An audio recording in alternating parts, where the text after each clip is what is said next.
दोस्तों, आज हम लोगों के साथ हैं प्रभाकर मिश्र, वरिष्ठ पत्रकार, ब्रॉडकास्टर, राजनीतिक समीक्षक और खासतौर से कानूनी मामलों और आर्थिक मामलों की गहरी जानकारी रखने वाले। आज हम उनसे चर्चा करेंगे एक ऐसे विषय पर जो हम सब लोगों की ज़िंदगी से बहुत नज़दीकी तौर पर संबंधित है। हम लोगों के रसोई घर से लेकर हम लोगों की नौकरी, हम लोगों की तनख्वाह, हम लोगों की जीवन शैली, जीवन स्तर, ये सब सीधी चीज़ें अर्थव्यवस्था से जुड़ी हुई हैं। और खाड़ी युद्ध के अर्थव्यवस्था पर पड़ने वाले दुष्परिणामों के बारे में हम सब लोग जानते ही हैं और उसमें कोई मतभेद नहीं है कि दुष्परिणाम पड़ रहे हैं और आगे बहुत दिनों तक पड़ते रहेंगे। यहाँ तक कि इससे मजबूर होकर इस हकीकत को झुठलाया नहीं जा सकता। इसलिए नरेंद्र मोदी ने संसद में खड़े होकर कहा कि ये कोविड जैसा संकट हो सकता है। कोविड में तो लोग महामारी से मर रहे थे, लेकिन वैसा तो नहीं होगा, लेकिन फिर भी इससे ये अगर उसको कोविड को एक रूपक, एक मेटाफर के तौर पर इस्तेमाल किया जाए, तो इससे ये तो स्पष्ट हो ही जाता है कि जो आर्थिक संकट होगा, वो बहुत महँगा होगा, बहुत बहुत ही भयानक होगा और बहुत दीर्घकालीन होगा। अ, स्वागत है आपका प्रभाकर जी नई परख के मंच पर। Thank you, thank you. 2 दृष्टिकोण हैं या 2 परिप्रेक्ष्य हैं जिनके ज़रिए आम तौर पर मीडिया में और समीक्षकों के बीच में इस आर्थिक संकट को देखा जा रहा है। एक तो तरीका ये है, जिसको हम लोग मैक्रो इकोनॉमिक तरीका कहते हैं, कि भई जीडीपी में क्या गिरावट आएगी? मुद्रास्फीति किस तरीके से बढ़ेगी? जो तेल की और गैस की सप्लाई के जो बॉटलनेक्स हैं, उसकी जो मुश्किलें हैं, उससे दाम कितने बढ़ेंगे, फिर उन दामों का असर क्या होगा? तो ये इस तरह से एक विश्लेषण होता है। इस विश्लेषण में कहीं ये विश्लेषण भी सही है, मैं उससे इनकार नहीं कर रहा हूँ। लेकिन इस विश्लेषण में क्या होता है कि आम लोगों की तकलीफ़ें और उनसे जुड़ी हुई समस्याएँ इससे कहीं छिप जाती हैं। इस विश्लेषण में ये कहीं नहीं बताया जाता कि दिल्ली के आस-पास पूरे राष्ट्रीय राजधानी क्षेत्र में कितने बड़े पैमाने पर रिवर्स माइग्रेशन हो रहा है। इस विषय में कहीं नहीं बताया जाता कि कितनी फैक्ट्रियाँ बंद हो गई हैं और वो कब खुलेंगी, ये किसी को नहीं पता है। इस विश्लेषण में कहीं नहीं बताया जाता कि एक मजदूर जो 40 रुपए में खाना खा लिया करता था, अब वो 80 रुपए या 100 रुपए में उसे खाना खाना पड़ रहा है। एक मजदूर जो बिना परिवार के नोएडा में रहता है, जो छोटे सिलेंडर और उसके ऊपर फिट चूल्हे से खाना बनाया करता था, उसे 50 रुपए प्रति किलो के हिसाब से वो गैस उसमें भरवाया करता था। अब जो 150 रुपए में 3 किलो का सिलेंडर भर जाया करता था, वही अब उसको 400 रुपए में भरना पड़ रहा है। 1500, 2000 फिर अब 4000 रुपए तक में लोगों ने सिलेंडर खरीद कर अपनी गैस भरवा अब खाना बनाया है घर पे। तो इसलिए बहुत से मजदूर ऐसे हैं, इन्होंने किसी तरीके से अगर मार्च की तनख्वाह उन्हें मिल गई, तो फिर वो अपने घर चले गए हैं। कुछ मजदूर ऐसे हैं जो 15 मार्च के इर्द-गिर्द बिना तनख्वाह लिए हुए ही अपने घर चले गए हैं। अब वो पता नहीं उनको तो मालिक तो उन्हें नौकरी से निकाल ही देगा। पता नहीं वो वापस आएँगे कि नहीं आएँगे, और जब वो वापस नहीं आएँगे, तो अपने गाँव में ही वाली रह जाएँगे, तो फिर वहाँ पे मनरेगा में काम करेंगे। मनरेगा में काम करेंगे, तो फिर सरकार को उसके ऊपर मनरेगा के ऊपर ज़्यादा पैसा खर्च करना पड़ेगा। तो सारी चीज़ें आपस में जुड़ी हुई हैं। जो असंगठित क्षेत्र है, जहाँ पे तनख्वाहें तय नहीं हैं, लोग ठेके पे काम करते हैं और दिहाड़ी मज़दूर बड़े पैमाने पे इसमें काम करते हैं, वहाँ पे भयानक स्थिति है। इस वक़्त स्थिति ये है। तो आप कौन-से दृष्टिकोण को ज़्यादा पसंद करते हैं? आप किस तरीके से इस संकट को देखेंगे? और अगर आपके पास और भी कुछ तथ्य हैं, कोई जानकारियाँ हैं, तो आप ज़रूर नई परख के दर्शकों को उससे अवगत कराएँ और अपने विश्लेषण के ज़रिए उनके सामने उन्हें एक तरीका दें ताकि वो इस पूरी समस्या को समझ सकें। अभय जी, आपने जो बात कही कि हम जीडीपी पे बात करेंगे, उसका इम्पैक्ट हो रहा है, एक दृष्टिकोण है। हुँ, लेकिन ये बात सही है कि जो ग्राउंड पर जो छोटे लोग जिसको हम कहते हैं, जो अर्थव्यवस्था की रीढ़ जिसे हम अब कहते हैं। मैं हमेशा इसकी तुलना करता हूँ कि जो घड़ी की सुई होती है, उसमें सेकंड की सुई जो सबसे तेज भागती है।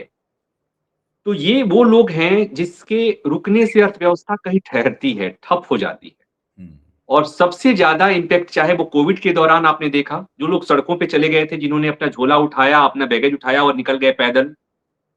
सबसे ज़्यादा दुर्भाग्य है, विडंबना है कि उन्हीं पर सबसे ज़्यादा असर पड़ता है, तब भी पड़ा था और आज भी पड़ रहा है। जिन लोगों की आप बात कर रहे हैं, ऐसी तस्वीरें आ रही हैं कि हुँ, लोगों ने सूरत से तस्वीरें आई कि लोग ट्रेन पकड़ रहे हैं, घर जा रहे हैं। यहाँ गाज़ियाबाद आप आनंद विहार स्टेशन पे देख लेंगे, दिल्ली स्टेशन पे देख लेंगे, उनसे बात करो, ये कहते हैं कि हाँ, हमें उनके मन में एक भय है। हुँ, तो वो एक इम्पैक्ट दिख रहा है, असर दिख रहा है। जी, जैसा आपने कहा अ, कम पैसे में उनका खाना बढ़ गया। मैं एक बहुत बेसिक उदाहरण दे रहा हूँ। जी। मैं यहाँ गाजियाबाद में रहता हूँ, हाई राइज सोसाइटी में रहता हूँ। 3 दिन पहले हमारे यहाँ जो कपड़ा आयरन करने वाला आया, उसने कहा भैया कोयला महँगा हो गया है, हुँ, तो हमें कपड़ा आयरन करने का वो रेट बढ़ा रहे हैं। हुँ, ये इम्पैक्ट देखिए, माइक्रो लेवल इम्पैक्ट है ये। हुँ, चाय की कीमतें बढ़ गई, हुँ, समोसा की कीमतें बढ़ गई। बहुत जगह छोटे-छोटे जो ढाबे वाले हैं, उन्होंने दुकानें अपनी रोड साइड करने वाले हैं, दुकानें बंद कर ली। हुँ, नोएडा, गाजियाबाद में बहुत जगह ऐसी कंपनियाँ हैं जहाँ पर कैंटीन में लोग ऐसे मज़दूर होते हैं जो घर पे अकेले रहते हैं, घर पे खाना नहीं बनता, वो कैंटीन के भरोसे रहते हैं, कैंटीन में खाना रुक गया। हुँ, हालाँकि अभी चीज़ें थोड़ी दुरुस्त हुई हैं अभय जी। इस मामले में मैं शुरू में जो पैनिक स्थिति थी, उसमें थोड़ी-सी चीज़ें सुधरी हैं, इसमें कोई दो राय नहीं है। सरकार ने कुछ इतना कर दिया है। हुँ, लेकिन एक जो जिधर आप इशारा कर रहे थे, अ, पश्चिम एशिया के युद्ध का असर जो है, वो हुँ, जीडीपी पर पड़ेगा, वो एक दूसरा दृष्टिकोण है, उसमें एक और दृष्टिकोण आ रहा है। मैं बिहार से हूँ, हुँ, मैं गोपालगंज से आता हूँ। गोपालगंज, सिवान, छपरा को मैंने पास से देखा, मैं वहीं का हूँ। हमारे यहाँ की जो अर्थव्यवस्था है, वो बहुत हद तक पश्चिम एशिया से जो की कमाई जो होती है ना, जो लोग अरब देशों में काम करने वाले हैं, हुँ, वो वहाँ से हमारे यहाँ की अर्थव्यवस्था वहाँ से जुड़ी हुई है। अब जो मैं देख पा रहा हूँ कि जो देश युद्ध में हैं और वहाँ पर जो लोग काम करने वाले हैं, तो जो देश युद्ध में हैं, वहाँ की कंपनियाँ युद्ध में हैं, वहाँ पर धमाके हो रहे हैं, वहाँ पर मिसाइलें गिर रही हैं। ये बात और है कि तस्वीरें वो नहीं आ रही हैं। वो तस्वीरें नहीं आ रही हैं इसलिए कि गल्फ़ देशों में मतलब गल्फ़ देशों का एक ये भी विडंबना है कि वहाँ की तस्वीरें आ ही नहीं रही हैं। इसलिए कि अ, डेमोक्रेसी है ही नहीं, जहाँ है, वहाँ पर ले देकर एक ही जगह डेमोक्रेसी है, इज़राइल में डेमोक्रेसी है, एक सीमित डेमोक्रेसी है, तो वहाँ पर आप देख रहे हैं वो खुद युद्ध में है। हुँ, बाकी देशों में एक उसके तहत एक डिसिप्लिन मेंटेन किया जा रहा है ताकि वहाँ की तस्वीरें नहीं जाएँ। तो हुँ, मैं जो बताने की कोशिश कर रहा हूँ कि हमारे यहाँ के लोग, भारत के लोग करीब अ, मुझे कोई बता रहा था, एक मोटा-मोटी आंकड़ा है कि 90 लाख से 1 करोड़ लोग हैं जो गल्फ़ देशों में काम करते हैं, नौकरी करते हैं। हुँ, और दुनिया भर से जो भारत की कमाई होती है, अंतर्राष्ट्रीय मुद्रा के हिसाब से, जो दुनिया भर के देशों में जो लोग हिंदुस्तान के लोग नौकरी करते हैं, उसमें से करीब 50% के आस-पास जो हमारी जो अर्निंग होती है ना, वो खाड़ी देशों से होती है। तो जब खाड़ी देश युद्ध में हैं और वहाँ पर हमारे लोग काम करने वाले हैं, उन पर असर नहीं पड़ेगा, ये मतलब वो है, असर पड़ना तय है। और वो उस असर का असर समझिए कि जो लोग वहाँ से कमा के भेजते हैं, वो चाहे बिहार हो या यूपी हो, मैं गोपालगंज, सिवान, छपरा का ज़िक्र करता हूँ बार-बार, इसलिए कि हुँ, मैं उसको देखता हूँ। तो वहाँ से उनका घर बनता है, उनका घर चलता है, उनका घर बनता है, उनका घर बनता है, तो तमाम चीज़ें, चाहे वो ईंट खरीदने का काम हो, चाहे सरिया खरीदने का काम हो, चाहे जो भी हो, सारा काम, शादी-ब्याह हो, सब कुछ, उस पर कितना इम्पैक्ट पड़ेगा, अभी दिख नहीं रहा है। लेकिन अगर ये युद्ध बढ़ेगा और लंबा खींचा, इसलिए युद्ध रुकने का नाम तो मतलब कहीं से संकेत तो दिख नहीं रहा है। तो जो एक होता है ना कि थोड़ा बुखार 101 के आसपास रहेगा तो समझ में नहीं आता है, लेकिन जब उच्च ज्वर होता है तो आदमी अल्ल-बल्ल बोलने लगता है। अर्थव्यवस्था के साथ भी ऐसा ही है कि अगर ये लंबा खिंच गया, जो स्थिति है, अगर ये ज़्यादा दिन चला, तो उसका इम्पैक्ट जो मैं देख पा रहा हूँ कि खाड़ी देशों में काम करने वाले भारतीय, वो बेरोज़गार होंगे, उनकी कंपनियाँ उन्हें पैसा देना बंद कर देंगी, इसलिए कंपनियाँ मुश्किल में हैं। तो कंपनियाँ वहाँ उनकी नौकरी जाएगी और उनकी नौकरी जाएगी तो अर्थव्यवस्था पे असर तो पड़ना तय है। लेकिन जो हमारी ग्रामीण अर्थव्यवस्था है, बिहार, यूपी की जो गल्फ़ देशों पे निर्भर है, उस पर बहुत बुरा असर होने वाला है। इसको एक तरह से एक दूसरा प्रभाव देख रहा हूँ मैं। नोएडा, गाज़ियाबाद में देखेंगे आप कि तमाम छोटे-छोटे लोग पूछते हैं, "कहाँ काम करते हो?" जो सवेरे आप 9 बजे के आस-पास जब गाज़ियाबाद और नोएडा की सड़कों पे जाएँगे तो लोग पैदल हाथ में टिफ़िन बॉक्स लिए हुए भागते हुए जाते हैं। कहाँ जा रहे हैं? तो वो कहते हैं, "हम एक्सपोर्ट गारमेंट वाले काम उस पे जा रहे हैं।" और क्या काम होता है? तो एक्सपोर्ट का काम होता है। इस दौरान इंपोर्ट और एक्सपोर्ट दोनों प्रभावित हुआ है। तो जब एक्सपोर्ट और इंपोर्ट दोनों प्रभावित हुआ, इंपोर्ट का प्रभाव तो लोगों ने देखा कि गैस की किल्लत हो गई, पेट्रोल की कीमतें बढ़ गई। ये बात और है कि कोई कहेगा कि हमको तो पेट्रोल उतने में ही मिल रहा है, लेकिन ये सच है ना कि भारत सरकार को तो पेट्रोल महंगी मिल रही है ना। तो महंगी मिल रही है, तो ये हमारी सरकार पर जब वो पड़ेगा, आर्थिक बोझ पड़ेगा, तो कहीं तो कहीं निकलेगा ही। तो देश की सेहत तो खराब हो ही रही है। तो जो अभी नहीं, एक्सपोर्ट थोड़े दिन बाद बढ़ेगी पेट्रोल की कीमत, अभी नहीं, वो चुनाव बढ़ेगी। के बाद बढ़ आप जाएगी, 4 तारीख हाँ, के बाद बढ़ जाएगी, 4 मई के बाद। चुनाव के बाद आप कहेंगे चुनाव के बाद बढ़ जाएगी। मैं कुछ और कह रहा हूं। तो ये जो एक्सपोर्ट वाला जो काम था, उसी रास्ता तो वही है, जिधर से इंपोर्ट होने में दिक्कत हो रही है, एक्सपोर्ट का रास्ता भी तो वही है। तो एक्सपोर्ट पर असर पड़ रहा है, और एक्सपोर्ट पर जब असर पड़ेगा, तो जब डिमांड ही नहीं रहेगा, तो ये कंपनियां क्या करेंगी? ये कंपनियां धीरे धीरे छंटनी शुरू करेगी। तो छंटनी शुरू करेगी तो इससे प्रभावित कौन होगा? वो प्रभावित वही होगा जो यहां से दिल्ली मुंबई से कमा करके 12,000, 15,000, 20,000, 25,000 रुपया कमा करके, उसमें से 5,000 करके 20,000 जो अपने घर भेजता है, तो उस पर असर पड़ेगा। तो ये जो माइक्रो लेवल का जो इम्पैक्ट मैं बताने की कोशिश कर रहा हूं कि आम आदमी को इससे बहुत असर नहीं पड़ता है। वित्तीय घाटा क्या है और जीडीपी पे कितना नुकसान हो रहा है, वो तो सब दिख रहा है। फोर्ब्स की रिपोर्ट आई थी, परसों में पढ़ रहा था, उसमें था कि 2 लाख करोड़ का चपत लगने का एक अनुमान फोर्ब्स ने दिया था। मूडीज की रिपोर्ट आई है, मूडीज की रिपोर्ट कह रही है कि जो उन्होंने एक अनुमान लगाया था 6.8% का ग्रोथ रेट था, उसने उसका वो कर दिया, कम कर दिया, 6% का आसपास अनुमान कर दिया। तो ये बड़े लोगों के लिए है, और मैं वो कह रहा हूं कि ये आम आदमी को इन चीजों की नहीं समझ में आती, लेकिन आम आदमी के इम्पैक्ट वाली जो हम बातें बता रहे हैं, उसमें एक और इम्पैक्ट है जिस पर चर्चा कम हो रही है। वो ये है कि यूरिया खाद का, हमारे यहाँ खाद का इंपोर्ट पर बड़ा मेजर असर पड़ा है। अभी ये बात हमें इसलिए नहीं समझ में आ रही है कि खेती का सीजन शुरू नहीं हुआ है अभी। खेती का सीजन अभी शुरू नहीं हुआ है। खेती का सीजन जैसे शुरू होगा, वैसे हमें समझ में आएगा कि वो इंपैक्ट कितना बड़ा दिख रहा है, और उसका फिर हम माइक्रो लेवल पे उसका प्रभाव देखेंगे कि जहां पर हमारे किसान जिनका खान पान सब कुछ उसी पर निर्भर करता है, जो कमाते हैं खाते हैं, तो उनकी खेती पर जब इंपैक्ट होगा, तो हमारी जो ग्रामीण अर्थव्यवस्था है, मैं बड़े किसानों की बात नहीं कर रहा हूं, हमारी जो ग्रामीण अर्थव्यवस्था की बात मैं करता हूं, जो सीमांत किसानों से जुड़ी हुई अर्थव्यवस्था है, उस पर मेजर इफेक्ट पड़ेगा। बड़े किसानों की बात मैं करूं, उन पर भी बड़ा असर पड़ेगा, इसलिए कि अपने यहाँ जो बड़े उत्पादक हैं, बड़े किसान हैं, वो उनका उत्पादन जो होता है वो खाद के भरोसे ही होता है, ये सच्चाई है। तो अभी तो ठीक है, अभी नहीं समझ में आ रहा है। हम उस समय की बात कर रहे हैं कि अगर ये स्थिति ऐसे ही रही, तो तस्वीर बहुत ही डरावनी है, जैसा हम देख पा रहे हैं। इसे सरकार किस तरह मैनेज करेगी, हालांकि मैनेज करने की कोशिश कर ही रही है। कुछ लोग कहेंगे कि बहुत अच्छे से मैनेज कर रही है, कुछ कहेंगे कि नहीं कर पा रही है, लेकिन अभी एक अविश्वास का माहौल है। अभय जी, बेसिकली होता क्या है कि कहते हैं कि दूध का चला छाछ फूंक फूंक के पीता है। एक अविश्वास है लोगों में। कोविड के दौरान जो लोगों ने देखा, जो लोगों ने झेला, जिसकी वजह से एक बार हुआ, जब गैस की किल्लत की खबरें आई, तो लोगों से बार अपील की गई कि पैनिक बाइंग मत कीजिए, कहीं कोई कमी नहीं है। उस समय लोग भूल जाते हैं कि पैनिक बाइंग होती क्यों है, लोग करते क्यों हैं। वो इसलिए करते हैं कि उन्हें भरोसा नहीं है व्यवस्था पर। उन्हें लगता है कि जो लोग कहते हैं कि चिंता की बात नहीं है, सब कुछ ठीक है, और उसके बाद गड़बड़ हो जाता है, तो लोगों में एक वो है, एक अविश्वास की भावना है।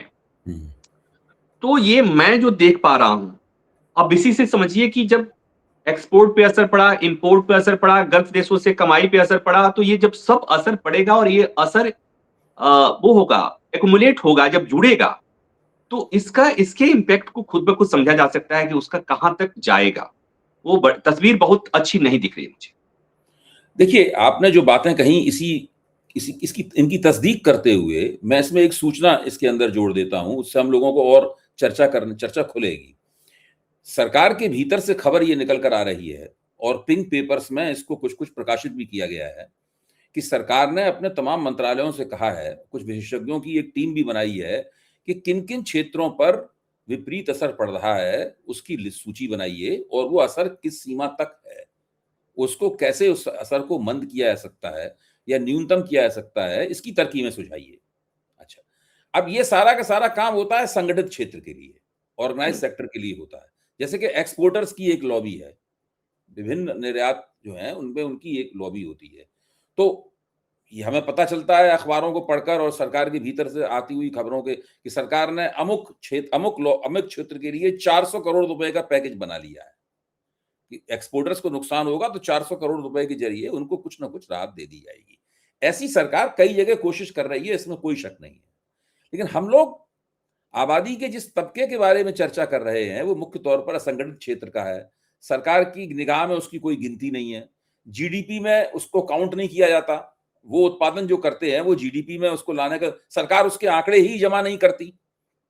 ये एक तथ्य है और असंगठित क्षेत्र में ही देश की 94% आबादी रोजगार प्राप्त करती है। जो 94% रोजगार है, संगठित क्षेत्र में तो केवल 6% ही रोजगार है। हैं? तो ऐसी स्थिति में जिन लोगों का हम ज़िक्र कर रहे हैं, जो आपने बताया, तमाम लोगों का हम ज़िक्र कर रहे हैं, उन तमाम लोगों के लिए क्या उन जो सूचियाँ सरकार में बन रही हैं, क्या इन लोगों के लिए भी कोई सूची है? क्या इन लोगों के लिए भी कोई कैटेगरी है जो बनाई गई है, जिनके बारे में सरकार सोच रही है कि भाई ये भूखे मर जाएँगे, ये अपने गाँव लौट जाएँगे, ये गाँव लौट गए तो शहर में ये भी एक खबर आ गई है ना, आज ही मिंट में प्रकाशित हुई है कि लेबर हायर करना यानी मजदूरों को भाड़े पर मजदूरों को लेना 15% महँगा हो गया है। यानी अगर कोई फैक्ट्री वाला, अगर कोई स्टार्टअप वाला या कोई भी मजदूरों को कर्मचारियों को लेता है मार्केट बाजार से उठाता है, तो उसको पहले के मुकाबले 15 से 20% ज़्यादा दाम अदा करने पड़ रहे हैं। तो श्रम भी महँगा हो गया है। श्रमिक का ज़िंदा रहना और टिकना भी महँगा हो गया है। मैं समझना ही चाहता हूँ कि सरकार की डिज़ाइन में इन लोगों की जगह कहाँ है? अभय जी, आपको याद होगा कोविड के दौरान जब लोग लौट के गए थे, तो एक आशंका ये प्रकट हुई थी कि ये लोग लौट वापस नहीं आएँगे। और मैं बिहार से आता हूँ, हमारे यहाँ तो स्किल मैपिंग की बात भी हुई थी कि स्थानीय रोज़गार दिया जाएगा, बड़े वादे किए गए थे और सब हुई। लेकिन हुआ कुछ नहीं। और ये जो लोग हैं, झोला लेके जो निकलते हैं, वापस लौट जाते हैं, दरअसल उनके पास देखिए कोई विकल्प नहीं है। वो पैदल जाएँगे और वो पैदल आएँगे। इसलिए कि विडंबना है कि उनके लिए कोई स्कीम नहीं है और उनके लिए स्कीम में बस ये है कि वो जो किसी से बात करेंगे तो बात वही आती है कि क्या सरकार क्या करेगी? सरकार तो खाने-पीने की व्यवस्था तो कर देती है ना, उनके लिए 5 किलो राशन वाला जो राशन का जो वो है। और सरकार उसे इतिश्री समझ लेती है कि हमने अपना एक काम कर दिया है। अभी तक मुझे तो नहीं ऐसी कहीं से खबर आई कि इस दिशा में सरकार सोच रही है। शायद ऐसा लग रहा होगा सरकार को कि वो स्थिति नहीं आएगी। हालाँकि दुनिया युद्ध में है और स्थिति ऐसी है कि कहीं रुकने का, कहीं ठहरने का हिसाब नहीं है कि कब ठहरेगी। तो ये चीज़ें अगर ये एक्सपेंड करता है और एक्सटेंड होता है और मुझे लगता है कि तब सरकार को सोचना ही पड़ेगा, इसके अलावा सरकार के पास कोई विकल्प है नहीं। और दूसरी एक चीज़ और है कि जब लोगों को पहले नहीं मिल रहा होता है, तो लोग उतने जागरूक नहीं होते हैं। अब लोगों की उम्मीदें बढ़ गई हैं। उम्मीदें बढ़ गई हैं कि आपने लकड़ी का चूल्हा हटा करके गैस का चूल्हा दिया। आपने एक आदमी जो जंगल से, झाड़ से, अपने खेत से लकड़ी इकट्ठा करके खाना बना के जीने वाला आदमी था, उसे आपने गैस के चूल्हे पर खाना बनाना सिखा दिया, खाना खाना सिखा दिया। उसने पुराने विकल्प को छोड़ दिया, त्याग दिया। अब उसके पास कोई और चारा नहीं है, उसे गैस भरवाना ही भरवाना है। और वो गैस का चूल्हा देखता है तो, और उसमें जब दिक्कत होती है वो तो सरकार की तरफ ही देखता है कि चूल्हा आपने दिया तो गैस आपको देना पड़ेगा, इसलिए कि आपने कहा था कि लकड़ी पे खाना मत बनाओ। तो सरकारों के पास कोई विकल्प है नहीं। अब ये बात और है कि लोग रोएंगे, गाएंगे, कोसेंगे, सरकार से उलाहना करेंगे और सरकार को सुनना पड़ेगा। अब सरकार के पास संसाधन कितने हैं, सरकार कैसे करेगी, ये सरकार को सोचना है। और मुझे लगता है कि जो आप ये बात कह रहे हैं ना कि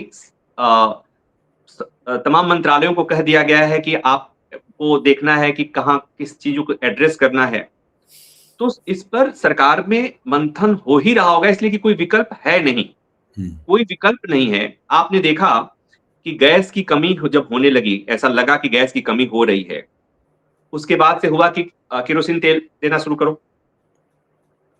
उसके बाद ये हुआ कि चलो इंडक्शन की सप्लाई और उसका आयात बढ़ाओ।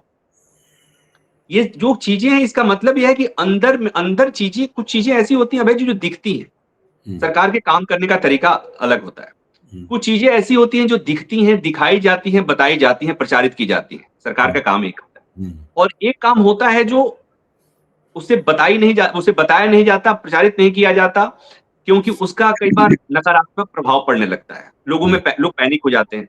तो मुझे ऐसा लग रहा है, वो मैं गलत हूं या गलत हो सकता हूं, लेकिन मुझे ऐसा लगता है कि सरकार को ऐसा सोच रही होगी, ऐसा कर रही होगी, क्योंकि सरकार के पास और कोई विकल्प है नहीं।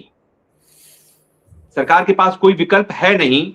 जिन जिन जिन लोगों की हम बात कर रहे हैं, जो हाशिए के लोग, जो सबसे ज्यादा प्रभावित हो रहे हैं, उन्हें, और ये केवल भारत सरकार को नहीं करना है। यहां पर मैं एक और बात जोड़ूं कि भारत सरकार को केवल नहीं करना है।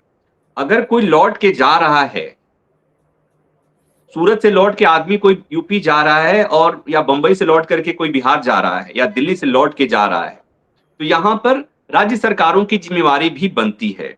और मुझे लगता है कि इसके लिए केवल केंद्र सरकार को कोशिश नहीं करनी चाहिए, सारी राज्य सरकारों से, कि भाई एक ऐसा, अगर प्रधानमंत्री ने कहा कि कोविड जैसी स्थिति पैदा हो सकती है, जैसा एक दिन पैनिक हो गया था, तो अगर ये थोड़ी सी भी फीलिंग आई है, तो वो केवल फीलिंग कहने में नहीं आनी चाहिए, वो फीलिंग पॉलिसी लेवल पे आनी चाहिए। और उन लोगों पर, इसलिए कि देखिए, आप और हम तो हम 2-4 महीने सर्वाइव कर जाएंगे। सोचना उनके लिए है जिनके लिए एक एक दिन भारी होता है।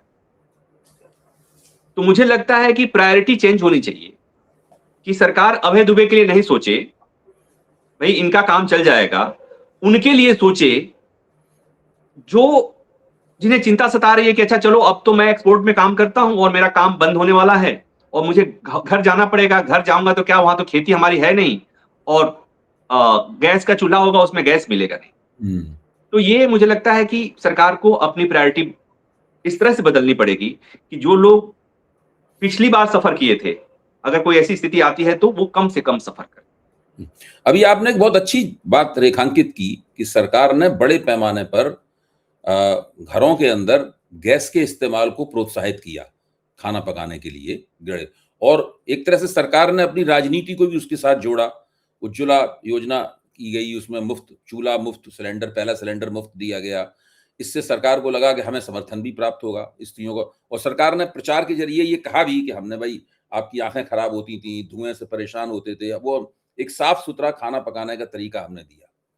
अच्छा, क्या उस वक्त सरकार के दिमाग में ये बात तो जाहिर नहीं रही होगी कि ऐसा संकट भी आ सकता है कि हम इन लोगों को, जो कि चूल्हा, जो कोयला और लकड़ी के जरिए अपना खाना बना लेते थे, अपनी गृहस्थी चला लेते थे, उनको हम गैस पे ले जा रहे हैं। ये करते हुए, यानी इस देश में जनता को गैस निर्भर बनाते हुए, सरकार ने गैस के क्षेत्र में आत्मनिर्भरता के लिए, मुझे लगता है कि उसने कोई प्रयास नहीं किया। 12 साल से, मैं पूरी बात कर लूं, 12 साल हो गए हैं, इसमें काफी दिनों तक सरकार 2019 के चुनाव के से पहले लोगों को गैस निर्भर, परिवारों को गैस निर्भर बना रही है, लेकिन गैस में जो आत्मनिर्भरता है वो 30-35% के ही आसपास है। 65% गैस जो है वो आपको बाहर से लानी पड़ती है। अब वो कतर में मिसाइल गिर गई, वो कतर बहुत बड़े पैमाने पर गैस को सप्लाई करता था। इधर हमारा गोदावरी कावेरी बेसिन जो था, उसमें जो गैस मिली थी, वो गैस निजी क्षेत्र को सौंप दी गई। वो निजी क्षेत्र वाले वहां से गैस निकाल के अपने कहीं बेच के मुनाफा कमा रहे हैं। वो सरकार ने अपने पास रखनी चाहिए थी सरकार को। मतलब मैं विशेषज्ञ नहीं हूं इस क्षेत्र का, मैं तो मोटी मोटी बातें बता रहा हूं कि सरकार को गैस, जब लोगों को गैस निर्भर बना रहे हैं, तो गैस की सप्लाई किसी भी सप्लाई में हम आत्मनिर्भर हों, इसके लिए भी प्रयास करने चाहिए थे। एक गैस ग्रिड बनाने की बात हुई थी, वो बात ही होके रह गई, वो नहीं बनाई गई। ये जो सरकार का तरीका है कि पहले से नहीं सोचना, अब सिर पे आफत आ गई है, अब तरह-तरह की युक्तियाँ निकाली जा रही हैं और निकालेंगे ही, ज़ाहिर है, वरना बहुत बड़ा राजनीतिक नुकसान होगा। जी, मानवीय अ, त्रासदी होगी। ये जो देखिए यहाँ पर एक मैं इनको बेनिफिट ऑफ डाउट देने की कोशिश करता हूँ हुँ, कि ऐसा होगा। अब अभय जी एक बात बताइए, किसने सोचा था कि आज के दुनिया में एक आदमी दारोगा बन के निकलेगा और वो जो मन करेगा सो करेगा और पूरी दुनिया मौन बैठी रहेगी? किसी ने नहीं सोचा होगा। मुझे नहीं लगता है कि किसी ने सोचा होगा कि एक मगर ऐसा। मैं संकट की तरफ इशारा नहीं कर रहा हूँ। इस संकट के बारे में तो कोई सोच ही नहीं सकता था। वो बात आपकी बिल्कुल सही है। उसकी तरफ इशारा नहीं कर रहा हूँ। मैं तो कह रहा हूँ कि जब आप पहले से ही गैस निर्भर बना रहे थे, यानी गैस का उत्पादन, गैस का खपत लगातार बढ़ रही थी और लोगों की रोज़मर्रा की ज़िंदगी उस पे निर्भर हो रही थी उसकी, हैं? तो सर जैसे जो उसमें सरकार को बिना किसी संकट का इल्हाम हुए बिना भी ही गैस के क्षेत्र में अपने आप को आत्मनिर्भर बनाने के लिए कुछ योजना बनानी चाहिए थी, प्रयास करना चाहिए था, मैं वो कह रहा हूँ। यस। ये मेरा कहना है। मैं आपकी इस बात से मैं 100% सहमत हूँ हुँ, कि जब लकड़ी के जगह पर गैस आया, हुँ, तो ये एक अपने आप में एक विकास की प्रक्रिया है हुँ, और इस विकास की प्रक्रिया में दोनों चीज़ें साथ नहीं चलती। जिनके घर में गैस का चूल्हा आ गया और लकड़ी का चूल्हा फूट गया और वो एक दिन में चीज़ें दुरुस्त नहीं हो सकती। उसकी एक प्रक्रिया होती है। जो लकड़ी के चूल्हा पे खाना बनाने वाले होते हैं, वो चूल्हे के साथ वो साल भर लकड़ियाँ इकट्ठा करके रखते हैं, सँभाल के रखते हैं। बरसात में इस लकड़ी पे खाना बनाएँगे, गर्मी में ऐसे करेंगे। लेकिन जैसे ही अ, गैस का चूल्हा आने के बाद से व्यक्ति ने सोचना बंद कर दिया। उसने लकड़ी रखना बंद कर दिया।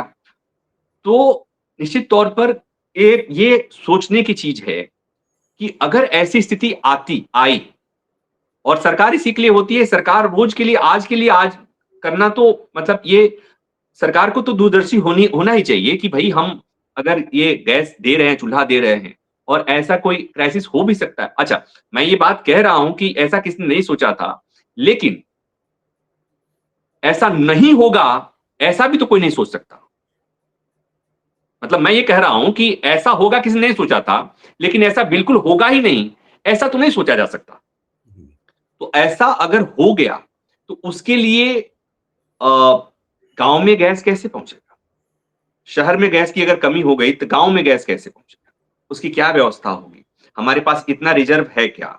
या हमारे पास उतने हमने कंटीजेंसी में हमने इतना बचा के रखना है क्या?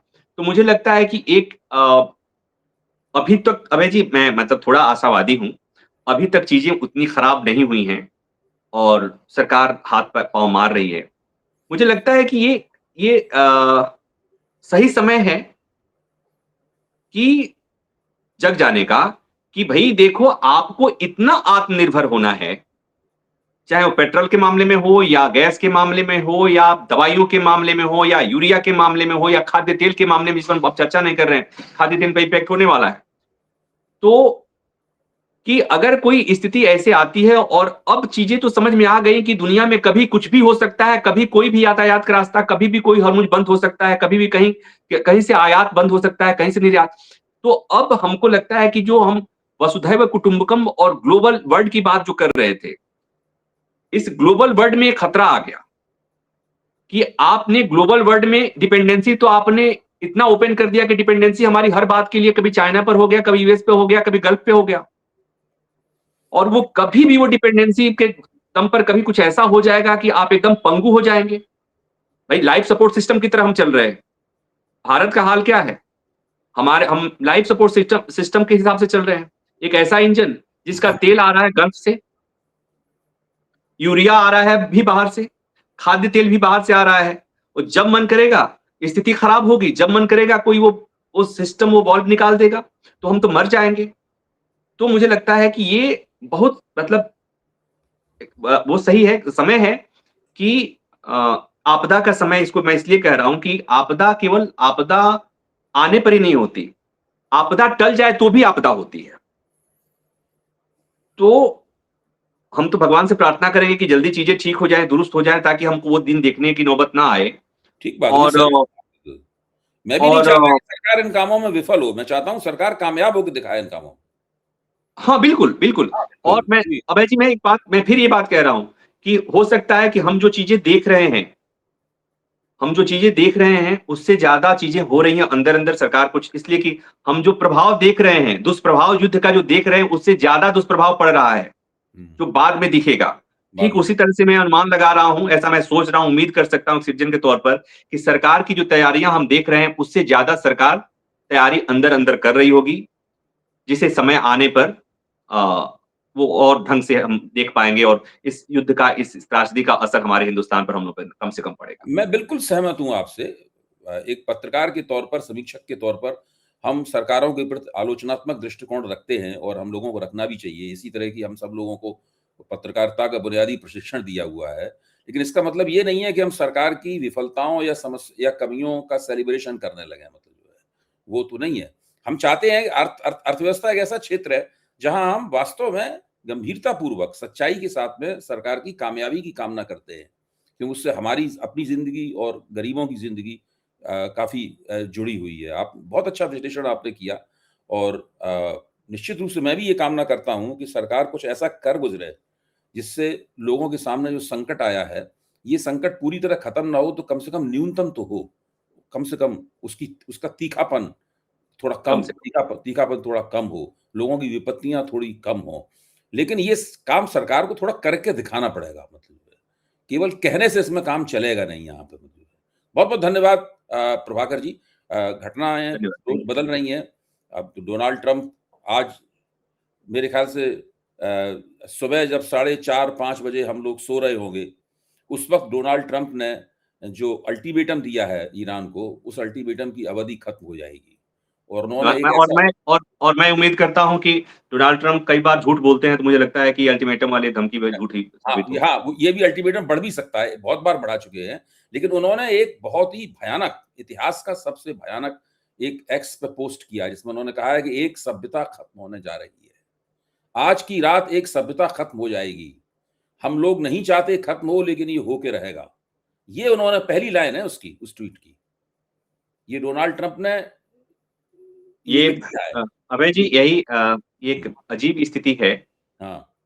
हम जब कॉलेज में थे, हाई मतलब पढ़ते थे, तो हम पढ़ते थे कि एक यूनाइटेड नेशन नाइट टाइप की संस्था है, हुँ, जिसकी स्थापना इसलिए हुई कि दुनिया में दोबारा तिबारा युद्ध नहीं हो, कोई किसी की इस तरह की दादागिरी न चले। हुँ, हम वर्ल्ड ऑर्डर की बात पढ़ते थे। हम लोगों के सामने ही सारी चीज़ें ध्वस्त हो गई, हुँ, सब कुछ वो हो गया, और सब कुछ ऐसे हो रहा है जैसे, मतलब कोई किसी को कहने की स्थिति में नहीं है, कोई रोकने की स्थिति में नहीं है। मतलब दादागिरी चल रही है, और दुनिया के तमाम सो कॉल्ड शक्तिशाली देश, जो पहले अपने इसके पहले तक कहा करते थे, वो सब मूक दर्शक, ऐसे होता है ना कि एक गुंडा अपनी गुंडई दिखा रहा है, और सब बाकी सही दुनिया के बात देश है। उसके बिल्कुल आप सामने। बिल्कुल ठीक कह रहे हैं आप।